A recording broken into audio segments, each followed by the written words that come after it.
पंडित जी पावन वंचना सभी को सादर जय जिनेन्द्र। सादर जय जिनेन्द्र। शुभ आशीर्वाद। अनंतानंत भगवान की जय। जय श्री ओम नमः सिद्धेभ्य। जय श्री ओम नमः सिद्धेभ्य। जय श्री ओम नमः सिद्धेभ्य। नमो अरहंताणं नमो सिद्धाणं नमो आयर्याणं नमो उवज्जायाणं नमो लोये सव्वसाहुणं। वंदितो सव्व सिद्धे दुवमचल मनोभमं गदिं पत्ते पोच्छामि समय पाहुड निर्णमो सुध केवली भणिदं। नमः समय साराय स्वानुभूत्या चकासते चित्स्वभावाय भावाय सर्वभावान्तरच्छिदे अनंत धर्मणस्तत्त्वं पश्यन्ति प्रत्यगात्मनः अनेकान्तमयी मूर्तिर्नित्यमेव प्रकाशताम्। वीतरागं जिनं नत्वा ज्ञानानन्दैकसम्पदं वक्षे समयसारस्य वृत्तिं तात्पर्यसंज्ञिकां। समयसार अधिकार को सेतु तुल्य उर्धार हो पाते हैं भव्य जन भववारिधि से पार। श्री ज्ञान सागर गुरु मम प्राण प्यारे। श्री ज्ञान सागर गुरु मम प्राण प्यारे। श्री पूज्य साधु गण से बुध मुख्य न्यारे। शास्त्रानुसार चलते मुझको चलाते बंदो उन्हें विनय से सिर को झुकाते। परम आदरणीय भैया जी श्री महान ब्रह्मचारी जी मान महाराज केसी जैन साहब की आज्ञा अनुसार गाथा नंबर 103 का पुनः आज उच्चारण किया जा रहा है। एवं पराणि दव्वाणि अप्ययं कुणदि मंद बुद्धिवो अपाणम अभिय परम करेदि अन्नान भावेण। गाथा नंबर 103 पर आज पुनः भैया जी स्पष्टीकरण करेंगे और उन्होंने मेरे को भी एक जिम्मेदारी दी है, उसका मैं निर्वाह करने की कोशिश करूंगा। कहते हैं एवं पराणि द्रव्याणि आत्मानं करोति मंद बुद्धिस्तु, यानी बहिरात्मा आत्मानमपि च परम करोति अज्ञान भावेन। ये इसकी संस्कृत छाया है और इसकी जो इंग्लिश है वो सोनू बहन जी आप पढ़ना, मेरे को नहीं आ रहा। That's a person of dull, है ना, इंटेलेक्ट यानी बहिरात्मन, takes alien things to be self and through sheer SHER ignorance takes the self also to be alien things, यानी पर निज को परक रूप करता है और पर को अपने रूप करता है अज्ञानी। हम लोग तो ज्ञानी है, हम तो कह रहे अब नहीं करेंगे, अभी तक जो किया सो किया, done is done, forget and forgive, अपने आप योरसेल्फ, अपने आप को क्षमा करते हैं हम। अब देखिए सोनू बहन जी, इसकी पहले आप पद्यानुवाद जो है ना, पद्यानुवाद पढ़ दीजिए गाथा नंबर 103 का। अज्ञान से भ्रमित हो पर को निजात्मा, शुद्धात्म को परमयी करता दुरात्मा। घोराधिकार चहूं और घनी निशा में, औचित्य पैर पड़ गए उल्टी दिशा में। इस प्रकार अज्ञानी जीव सब हैं, अब उनमें कोई ज्ञानी है कोई अज्ञानी है। इस प्रकार अज्ञानी जीव अपने अज्ञान भाव से, अज्ञान भाव कहीं बाहर से नहीं लाया, वो अपना ही है, पर पदार्थों को अपने रूप करता है। पर पदार्थ अपने रूप मतलब होते नहीं है, उसकी ज्ञान में, उसकी मान्यता में वो मानता है पर पदार्थ जो जहाँ है वो वहीं है, दर्पण दर्पण की जगह है। और इसी प्रकार अपने आप को पररूप कर लेता है। और इसकी प्रवचन सार में एक गाथा आई है, उसमें कहा है कुंद कुंद आचार्य देव ने कि जो ज्ञानी होता है वो क्या सोचता है, I do not belong to others, मेरा दूसरों से कोई संबंध नहीं है, nor do others belong to me, दूसरे और दूसरे भी मेरे से कोई संबंध नहीं रखते।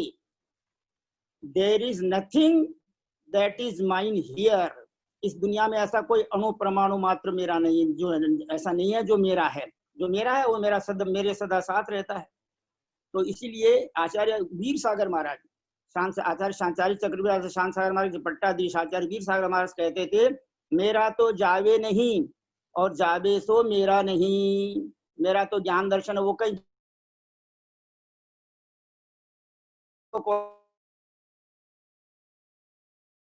और आपके जो छोड़ के जाते हो, लेकिन आपका जो ज्ञान दर्शन है आप में ले जाते हो ना, तो मेरा तो जावे नहीं और this body will go, this body will be destroyed by, तो ये अपना नहीं है, लेकिन आत्मा है हम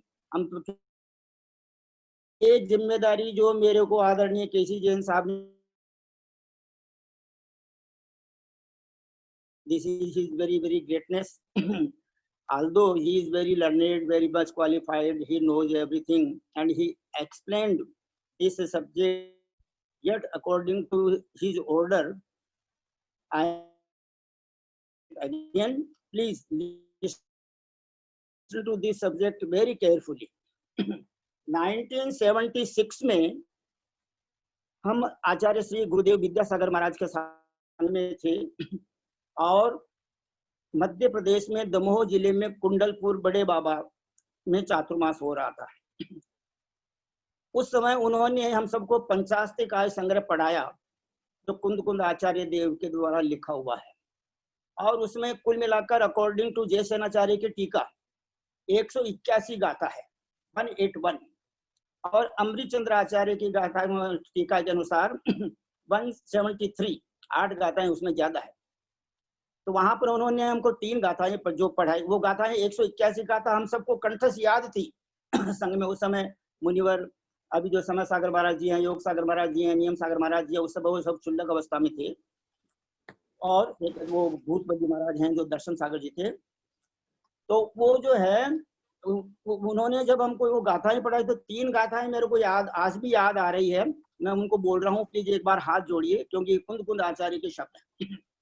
जो खलु संसारत्थो जीवो तत्तो दुहोदि परिणामो, परिणामादो कम्मं कम्मादो होदि गदि सुगदि, गदिमदि गदस्य देहो देहातो इंद्रियाणि जायन्ते, तेहि दुविषय ग्रहणं तत्तो रागो वदोषो वा, जायदि जीवस्येवं भावो संसार चक्रवालम्मी, इदि जिणबरे ही भणिदो अनादि निधनो सनिधनो वा।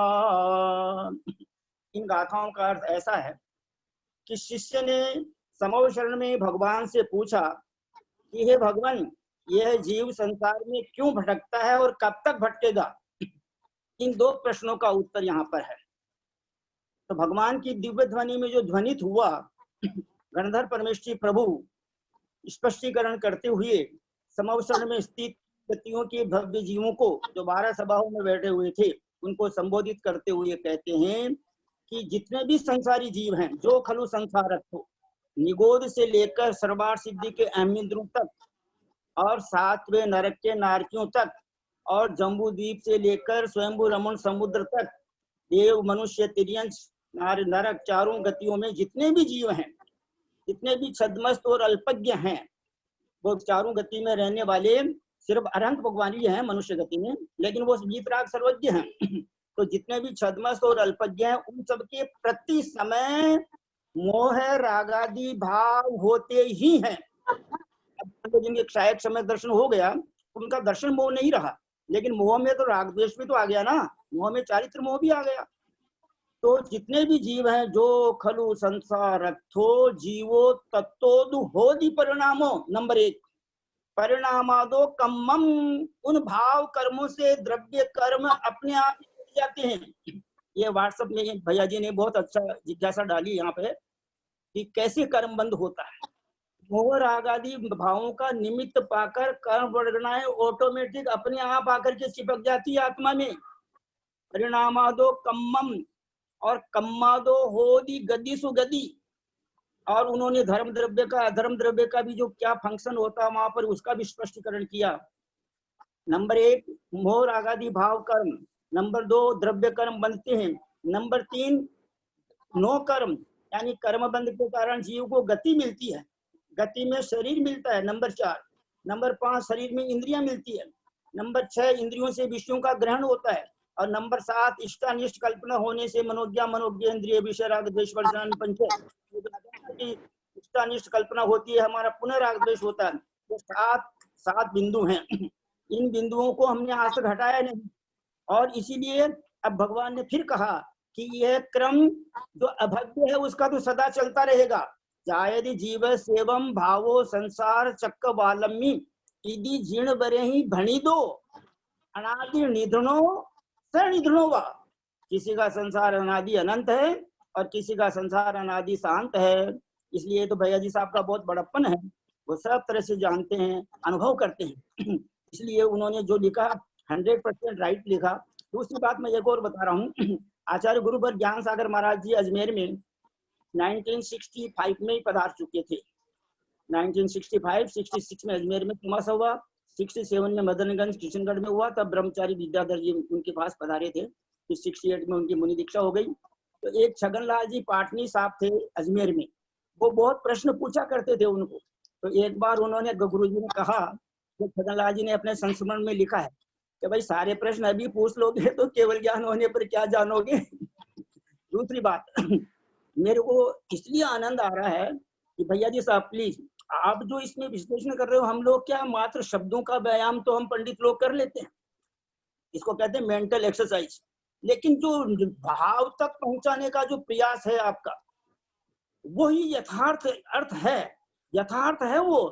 तो यहाँ पर एक बार क्या हुआ, आचार्य धर्मसागर महाराज जी का जिक्र जो है भैया जी ने किया था 1-2-3 दिन पहले। तो एक ब्रह्मचारी सूरजबल जी बाबा जी थे जो संघ के संचालक थे, मुनि संघ के संचालक का मतलब वो सब व्यवस्था करते थे। तो उन्होंने एक बार आचार्य महाराज को पूछा, और ये बात मेरे को एक गट्टूबाई ब्रह्मचारिणी जी थी, डेह की, डेह है नागौर के पास में, जहाँ की निर्मल कुमार जी सेठी साहब हैं। तो उन गट्टूबाई जी ने मेरे को बताया, वो मारवाड़ी में बताया उन्होंने, कि एक बार बाबा जी सूरजमल जी जो है आचार्य धर्मसागर जी महाराज ने पूछो बजे सामाई कर उठ गया तो कि महाराज बांद्रा ने नचा लियो की। सूरजमल जी बाबा जी जो है आचार्य धर्मसागर जी महाराज ने पूछो कि महाराज बांद्रा ने नचा लियो की। तो आचार्य महाराज तो समझ गया, मुस्कुरा दिया वह, हाँ बोलिया कि हाँ भाई नचा लियो। और कहवा को मतलब यहाँ हो वहां को आप जो 12 घंटा 2 घंटा सामाजिक में बैठा तो मन रूपी बांद्रा ने अटी को अटी नचा लियो की, अटी की बातें सोच ली। मतलब जो है तो छठा सातवां गुलसान ही रहता है, स्वस्थान अप्रमत्ति रहता है। इसलिए भैया जी साहब का ये मेरे पर बहुत बहुत उपकार है। उन्होंने मेरे को जो जिम्मेदारी दी है उसके अनुसार जितनी जानकारी मेरी है, भाव कर्म से द्रव्य कर्म अपने आप बन जाते हैं, ऑटोमेटिक सहज व्यवस्था है, सारी सहज व्यवस्था है, समझे। हालांकि ये जैन फिलोसॉफी वर्ड का एक बार आपने भले ही हमको मालूम नहीं है फ्यूचर में क्या होने वाला है, लेकिन ऐसे भी 3 वाक्य आते हैं जैन फिलोसॉफी में कि everything is definite, never otherwise, that is rule of the law. तो अनेक प्रकार की व्याख्याएं हैं। अच्छा, दूसरा जो सोनू बहन जी आपने मेरे को प्रश्न पूछा कि समय सार दोपहर में वापस क्यों ले रहे हो, तो मेरी ऐसी भावना है कि हम अन्य विषयों को न लेकर के जो सवेरे क्लास हमको मिलता है, सवेरे जो हम समय सार पढ़ते हैं, सुनते हैं, समझते हैं, उसकी पूरी टीका, संस्कृत टीका, हिंदी टीका हम नहीं पढ़ पाते समय अभाव के कारण। इसलिए अगर मध्याह्न में भी सभी भाई बहनों से पूछ लेना, अगर मध्याह्न में भी समय सार ही रखा जाए मात्र 15-20 मिनट के लिए, तो अपना क्या रिपीटेशन होगा और रोज की पढ़ी हुई विद्या वो पक्की हो जाएगी। और दूसरी बात, 1-2 मिनट में जिन भाई बहनों ने 103 गाथा तक लिख लिया है, उनसे निवेदन है कि वो 1 नंबर से भी लिखना शुरू करें। 1 नंबर से लेकर 151 गाथा तक, कर्ता कर्म अधिकार 151 गाथा तक चलेगा। एक बात और अति महत्वपूर्ण बता रहा हूँ, अशोक जी जैन बज, बेंगलोर निवासी, उन्होंने पंच परावर्तन पर सर्वार्थ सिद्धि, कार्तिकानुप्रेक्षा और द्वादशानुव्याख्या कुंद कुंद आचार्य की, इनका उन्होंने संकलन कर लिया है। यद्यपि सर्वार्थ सिद्धि की और कार्तिकानुप्रेक्षा की तो भैया जी ने हमको उसी समय सारा भेज दिया था, जो उसमें जब पंच परावर्तन का प्रकरण चला था। तो इस प्रकार जिन जिन भाई बहनों के पास बृहद द्रव्य संग्रह हो, तिलोई पंडिती हो, तत्वार्थ राजवार्तिक हो, दूसरे अध्याय के तत्वार्थ सूत्र के दूसरे अध्याय का 10वां सूत्र संसारिणो मुक्ताश्च, उस टीका को संस्कृत में और हिंदी में आप जो है मतलब निकाल करके और अशोक जी जैन के पास पहुंचाने की कृपा करें, प्लीज, रिक्वेस्ट। अब हम सब भाई बहन हाथ जोड़ते हैं विनय पूर्वक और आदरणीय भैया जी साहब को हम सादर चरण स्पर्श करके, सादर पावन ढोग निवेदन करके, सादर प्रणाम निवेदन करके, सादर वंदना निवेदन करते हैं और उनसे विनम्र प्रार्थना करते हैं कि आप हमें समय सार जी की 103 गाथा पर आज पुनः समझाने की कृपा करें। भैया जी वंदना, सादर वंदना। एक बार सबको शुभ आशीर्वाद दे दीजिए और आपकी मधुर ध्वनि हमको सुनाने को।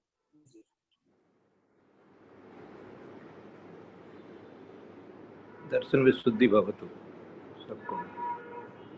वंदितु सव्व सिद्धे दुअमचलं नोवमं गदिं पत्ते वोच्छामि समय पाहुड मिणमो सुद केवली भणियं नमः समय साराय स्वानुभूत्या चकासते चित् स्वभावाय भावाय सर्व भावांतरच्छिदे।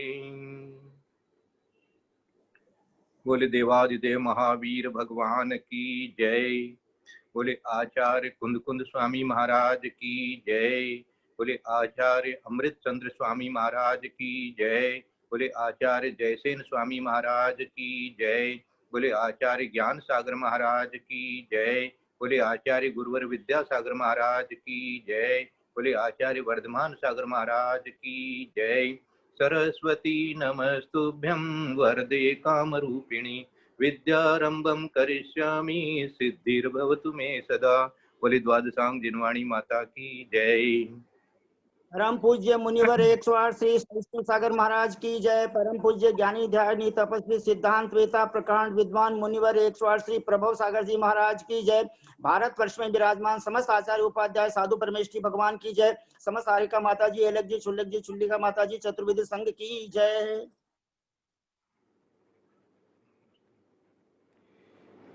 एवं पराणि दब्बाणि अपयं कुणदि मंद बुद्धियो अपाणम अभी ये परम करेदि अन्नान भावे। देखिए ये कर्ता कर्म अधिकार चल रहा है। कर्ता कर्म अधिकार के माध्यम से अपनी एक तरह से कहना चाहिए कर्ता बुद्धि हटाना चाहते हैं और साथ में टीका के माध्यम से सावधान भी कर रहे हैं कि कर्तव्य बुद्धि नहीं छोड़ना है। देखो गुरुओं के पास जाएंगे और उनको पूछेंगे महाराज कर्ता बुद्धि, तो वो कहेंगे सीधा कि कर्ता बुद्धि तो नहीं होनी चाहिए लेकिन कर्तव्य बुद्धि नहीं छोड़नी चाहिए। आपका कर्तव्य क्या है ये भी ध्यान रखना चाहिए। तो मैं आज इस टीका को जो भेजा हूं तो आप लोग, मुझे पूरी आशा है कि अच्छी तरह से 2-3 बार पढ़े होंगे और नहीं भी पढ़े तो अब पढ़ लीजिएगा। तो आपकी बहुत सारी शंकाएं जो हैं उनका समाधान अपने आप हो जाएगा, है ना। जैसे किसी ने शंका की थी भाई स्वभाव और स्वरूप में क्या अंतर है, तो उत्तर यह है कि एकार्थवाची हैं, कोई विशेष अंतर इनमें नहीं है बनता है, एकार्थवाची हैं। ये स्वभाव भी बोलते हैं, स्वरूप भी बोलते हैं। इसी तरह से प्रणम्य सागर महाराज का व्याख्यान आया कि भाई ज्ञान स्वभावी तो सदा से ही रहा है, तो क्या हो गया उससे खाली जान लेने से। इस तरह की बातें सारी अपने को सुनने को, पढ़ने को, जानने को मिली है। अब उसी संदर्भ में अपने भी मन में बहुत सारी शंकाएं भी चलती रहती है, क्योंकि हम लोग तो संसारी प्राणी हैं और अनेक प्रकार के परिक्रम में रहते हैं, देखते हैं, दुनिया भर का कई सारी चीजें दिमाग में चलती रहती है। तो उसमें जाकर के ये इस तरह का जो माइन्यूटली, जिसको अंग्रेजी में हम कह सकते हैं माइन्यूटली, सूक्ष्मता से जिस ज्ञान को पकड़ने की कोशिश कर रहे हैं, उसको लेने में थोड़ा सा अपने को पुरुषार्थ करना पड़ता है। तो मैं आज इस की रीडिंग कर रहा हूँ एक एक शब्द की, इसको आप अच्छी तरह से ज्ञान में उतारते जाइए। जैसा कि पहले 2 गाथाओं में कहा जा चुका है, उस प्रकार से मैं क्रोध हूं इत्यादि, अथवा मैं धर्मास्तिकाय हूं इत्यादि, क्रोधादिक अपने परिणाम रूप अथवा धर्मास्तिकायादि ज्ञेय रूप परद्रव्य हैं, उनको अपना लेता है, उनको अपना लेता है। ये अपना लेता है को आप खोजना कि अपना लेता है कह करके गुरुदेव क्या कहना चाहते हैं, कि क्या इनको मैंने अपना लिया, क्रोधादिक को, या धर्मास्तिकाय से ऐसा हो रहा है, अधर्मास्तिकाय से ऐसा हो रहा है, आकाश द्रव्य से ऐसा हो रहा है, इस प्रकार का जो है इसको मैंने अपना लिया क्या। फिर कह रहे हैं कि वह निर्विकल्प समाधि है लक्षण जिसका, ऐसे भेद ज्ञान से रहित मंद बुद्धि जीव, मंद बुद्धि कौन है, जब तक इस प्रकार का भेद ज्ञान रूप से वो नहीं, समाधि में जब तक लीन नहीं है। देखो समाधि शब्द को याद रखना, निर्विकल्प समाधि है लक्षण जिसका, ऐसे भेद ज्ञान से जो रहित है, ऐसे भेद ज्ञान से जो रहित है वो मंद बुद्धि जीव है। उसको क्या है, शुद्ध बुद्ध स्वरूप एक स्वभाव वाले अपने आत्मा को भी पर बना ले। जैसे ही आप किसी वस्तु को अपनी मानते हो तो आपने अपने ज्ञान को उस वस्तु रूप बनाया। देखो अपन ने उदाहरण लिया था, वो उदाहरण इसमें और आएगा कि अग्नि का ध्यान किए तो अपने को अग्नि रूप बना लिया उस समय आपने। ऐसा भैंसा का ध्यान का आया था, भैंसा का ध्यान किए तो भैंसा जैसा अपने आप को समझने लग गया। ऐसा तो क्या कर दिया इन्होंने, शुद्ध बुद्ध रूप एक स्वभाव वाले अपने आत्मा को भी पर बना लेता है, अर्थात अपने स्वरूप से। थोड़ा कड़ा शब्द लिख दिया, भ्रष्ट हो जाता है, भ्रष्ट कर लेता है, रागादिक संयुक्त हो जाता है, रागादिक संयुक्त कर लेता है अपनी आत्मा को। ये राग द्वेष हो गया। अब आगे क्या कहेंगे कि अपने अज्ञान भाव से पराधीन होता है। ये अज्ञान ही अपने को पराधीन करता है, ज्ञान ही अपने को स्वाधीन करता है। क्यों करता है, क्योंकि ज्ञान तो स्व है, वो तो साथ रहने वाला है, तादात्म्य में संबंध है उसका, इसलिए वो स्व है, इसलिए वो स्वाधीनता है। और जैसे ही अज्ञान कुछ हुआ, मोह जहां हुआ, किसी को ममत्व जैसा आया, तो वो पराधीनता कहलाई, क्योंकि वो उसके कारण से हुआ, उसके कारण से हुआ तो हम पराधीन हो गए। अपने आप में जब है तो हम स्वाधीन हैं, और किसी के कारण से है तो हम पराधीन हैं। ये सीधी सीधी परिभाषा है। इससे ये सिद्ध हुआ कि भूताविष्ट, देखो भूत का उदाहरण दिया, दृष्टांत के द्वारा जिस प्रकार क्रोधादिक के विषय में, उसी प्रकार ध्यानाविष्ट दृष्टांत के द्वारा धर्मादि ज्ञेय पदार्थ के विषय में जो इस जीव का अपने शुद्धात्मा के संवेदन से पृथक भाव रूप अज्ञान होता है। अज्ञान क्या होता है, शुद्धात्मा के संवेदन से डिफरेंट, पृथक मानी अलग, वो नहीं है, कुछ और है। तो शुद्धात्मा का संवेदन तो ज्ञान है, और बाकी का पृथक, उससे पृथक होगा तो वह सा भाव अज्ञान होता है। वही कर्ता कर्म भाव का कारण होता है। ये पूरे अध्याय की कुंजी यहाँ पर लिख दी इन्होंने। ये कर्ता कर्म भाव है क्या चीज, बोले ये चीज है। पढ़ना 10 बार 20 बार इसको। जैसे किसी पुरुष के भूत आदि ग्रह लग गया हो तो वह भूत में और अपने आप में भेद को नहीं जानता हुआ मनुष्य से न करने योग्य ऐसी बड़ी भारी शिला उठाना आदि आश्चर्यजनक व्यापार को करता हुआ दीख पड़ता है। उसी प्रकार यह जीव भी वीतरागमय परम सामायिक भाव में परिणत होने वाला शुद्धोपयोग है लक्षण जिसका, ऐसे भेद ज्ञान की न होने से काम क्रोधादि भावों में और शुद्धात्मा में जो भेद है उसको न जानता हुआ मैं क्रोध रूप हूं, मैं काम रूप हूं इत्यादि विकल्पों को करता हुआ कर्मों का करने वाला बनता है। ये कर्म कैसे आते हैं, कर्म क्या होता है, कर्म किसे कहते हैं, कर्म कैसे बनते हैं, कर्म कैसे बनते हैं, कर्मों को बनाने वाला हो जाता है वो, कर्मों को करने वाला बनता है, ऐसा उस समय कह दिया गया। और देखो भूताविष्ट होकर के उदाहरण दिया, कोई बहुत बड़ी शिला भी उठा सकता है वो, ऐसा भूताविष्ट जो होता है।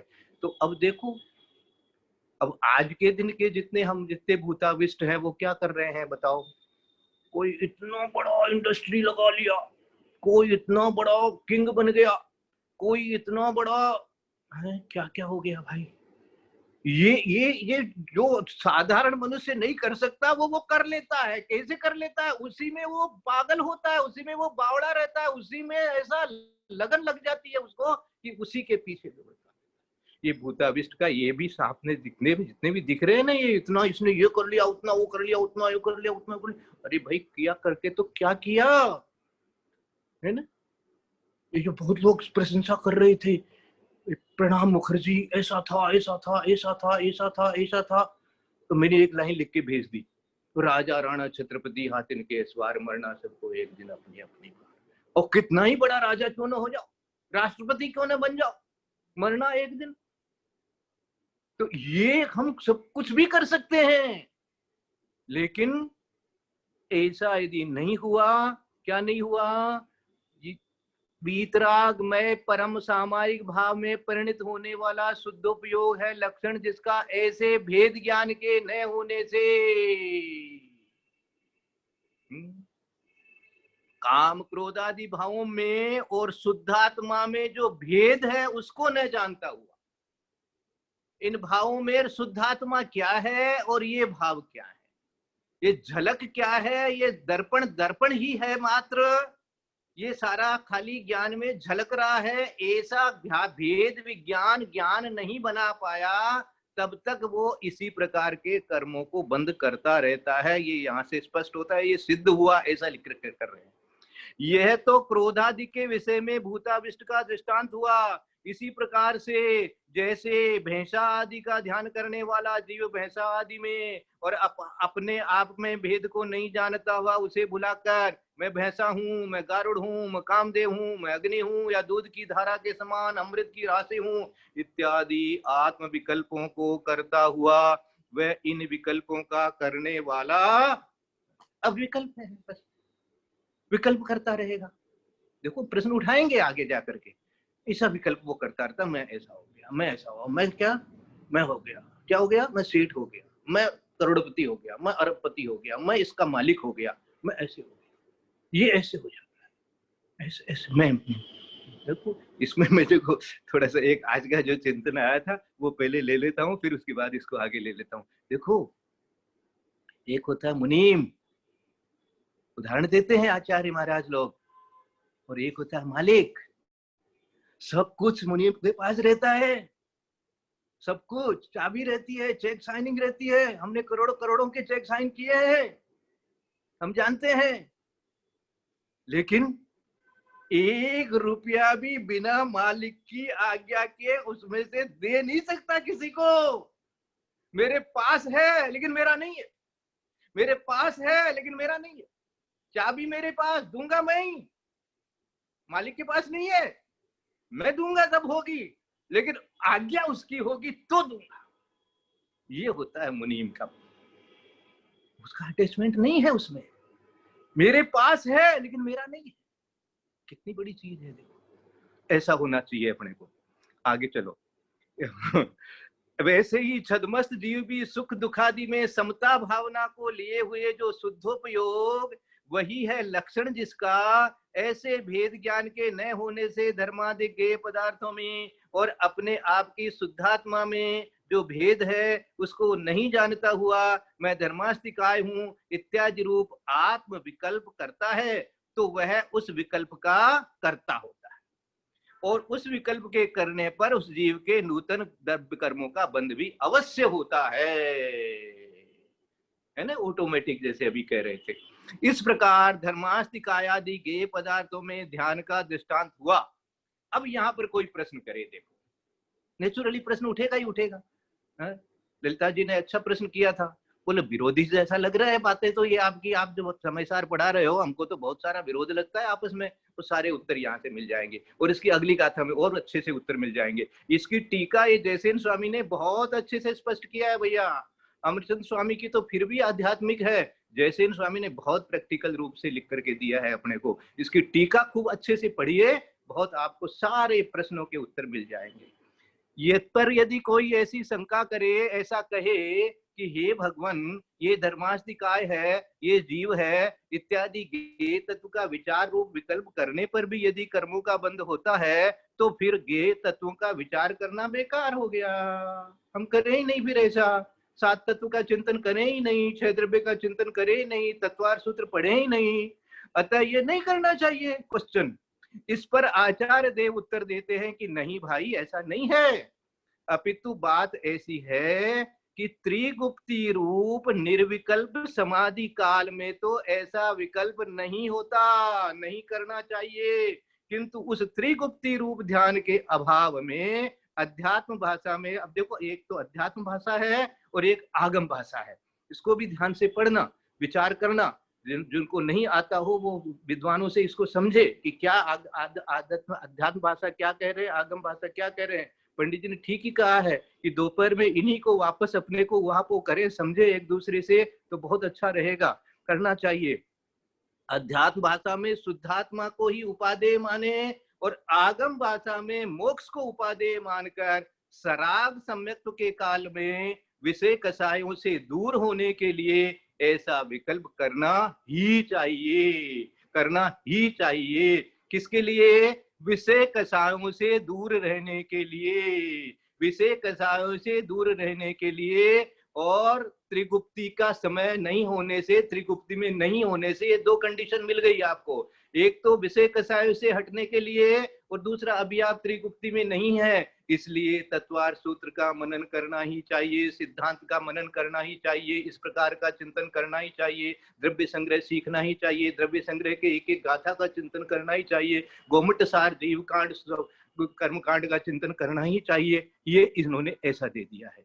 तो फिर उसका फल क्या है? क्योंकि उस उपयुक्त तत्व विचार के द्वारा मुख्यता से पुण्य बंध होता है, मुख्यता से पुण्य बंध होता है और परंपरा से निर्वाण लाभ होता है, इसलिए वैसा विचार करने में कोई दोष नहीं है। हाँ, उस तत्व के विचार के काल में भी वीतराग स्व संवेदन ज्ञान परिणत साक्षात शुद्धात्मा ही उपादेय होता है, ऐसा समझना चाहिए। समझ में भूल नहीं होनी चाहिए, सम्यक दर्शन पूर्वक होना चाहिए। वो चिंतन तब वो परंपरा से मोक्ष का कारण बनेगा।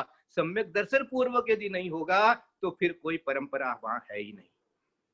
कोई वहां कोई शंका करे कि हे भगवान, अब देखो एक नई शंका, वीतराग स्व संवेदन के विचार काल में आपने जो बार बार वीतराग विशेषण दे दिया है, वह क्यों दे रहे हो?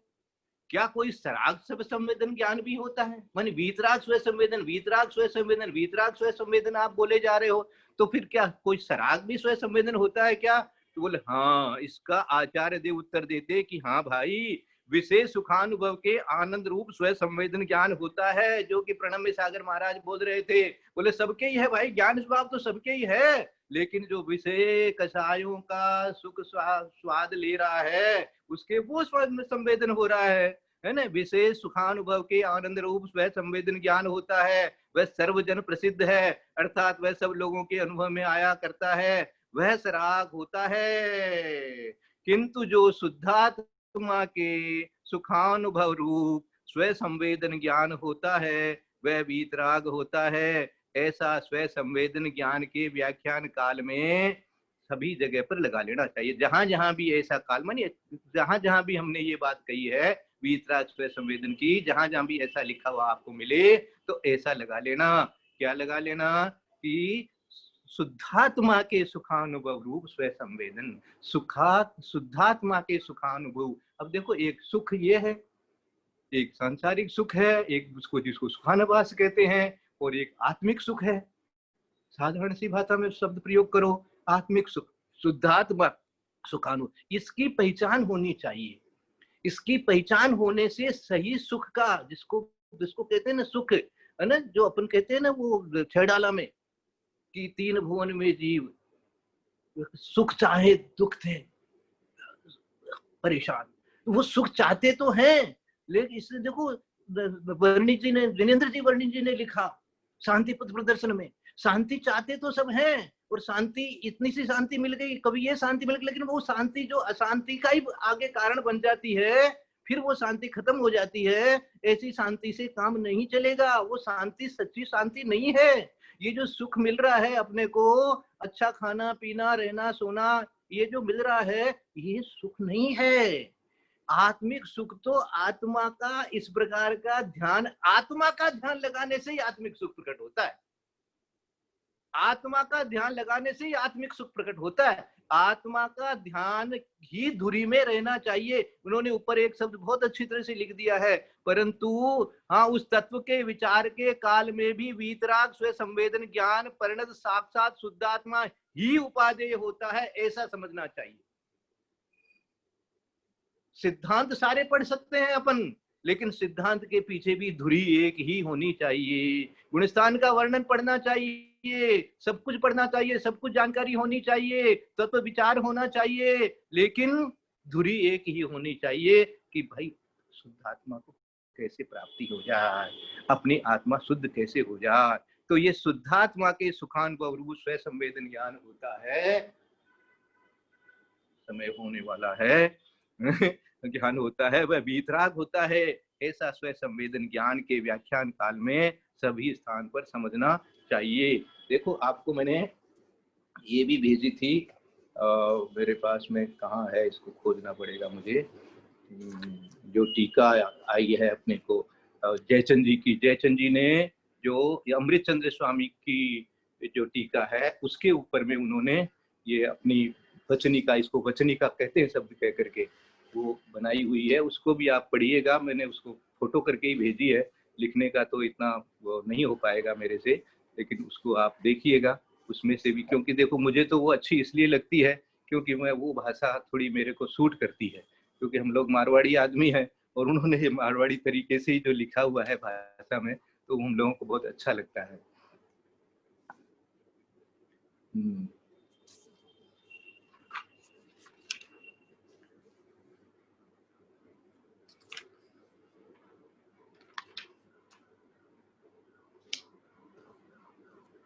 ये मेरे को अभी मिल ही नहीं रही है,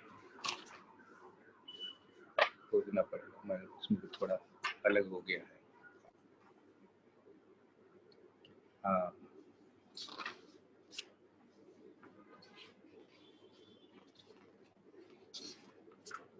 ये ईदीन सुसकत्ता आदा निश्चय विदुहम परिकैदो, यही ये तो 104 है, ये रही 103। हाँ, इसमें 28 नंबर आए। एवं पराणि दब्बाणि अपयम कुणदि मंद बुद्धियो, ऐसे पूर्वोक्त प्रकार मंद बुद्धि अज्ञानी है, सो अज्ञान भाव करी पर द्रव्य ने को आपा करे है, बहुरी आपको पर करे है। जो प्रगट पड़े ये आत्मा मैं क्रोध हूँ इत्यादिवत, बहुरी मैं धर्म द्रव्य हूँ इत्यादिवत पूर्वोक्त प्रकार पर द्रव्य ने को आपा करे है, मानी अपना कर रहे हैं, और आत्मा को पर द्रव्य करे है।